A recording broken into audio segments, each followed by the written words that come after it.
अरे बिद्दू, आज घर में बहुत काम है। आज तुझे स्कूल जाने की जरूरत नहीं है। लेकिन दादी, आज तो स्कूल में मेरा टेस्ट है। अरे एक दिन स्कूल नहीं जाएगी तो ऐसी कौन सी तेरी कलेक्टर की पढ़ाई छूट जाएगी। वैसे भी मैं देख रही हूँ आजकल तो बड़ी ढीठ हो गई है।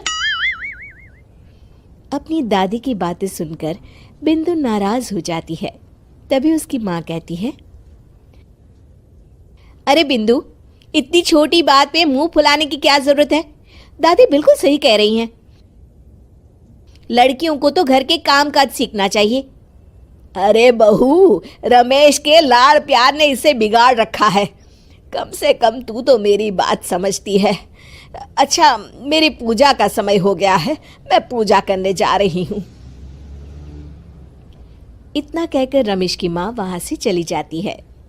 इस तरह बिंदु की दादी और माँ दोनों अक्सर उसे घर के कामों में ही उलझा कर रखते थे।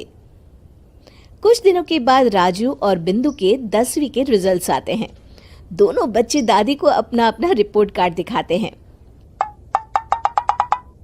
शाबाश मेरे लाल, तू तो बड़े अच्छे नंबरों से पास हुआ है।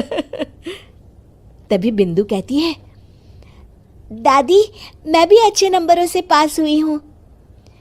रमेश की माँ बिंदु को अनदेखा करते हुए कहती है, हाँ हाँ ठीक है, अभी यहाँ खड़ी क्या कर रही है, सुन लिया मैंने।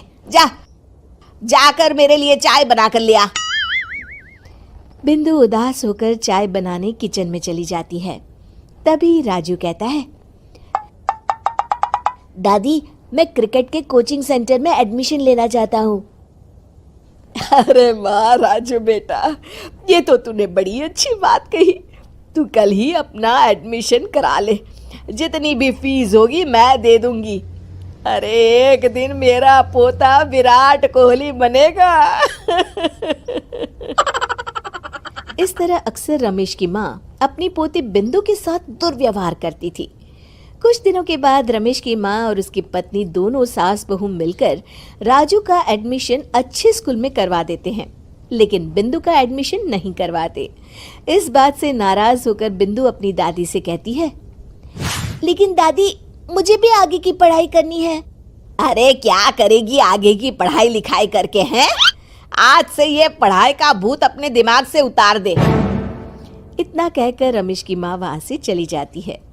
उस दिन के बाद से बिंदु की पढ़ाई हमेशा के लिए छूट जाती है और उसकी दादी उससे घर के सारे काम करवाना शुरू कर देती है। इस तरह उसका सारा दिन घर के कामों में ही बीत जाता था।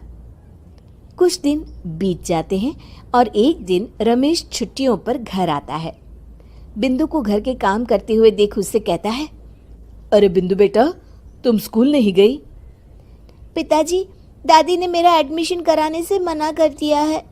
वे कहती हैं घर पे रहकर घर के काम करना सीख।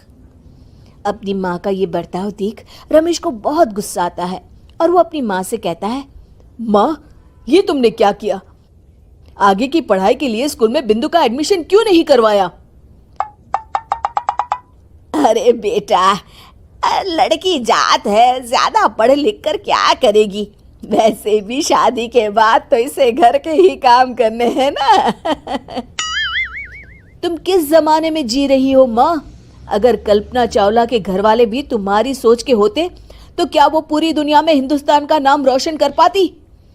इसका स्कूल छुड़वाकर तुम इसका भविष्य बर्बाद कर रही हो, लेकिन मेरे रहते ऐसा नहीं होगा।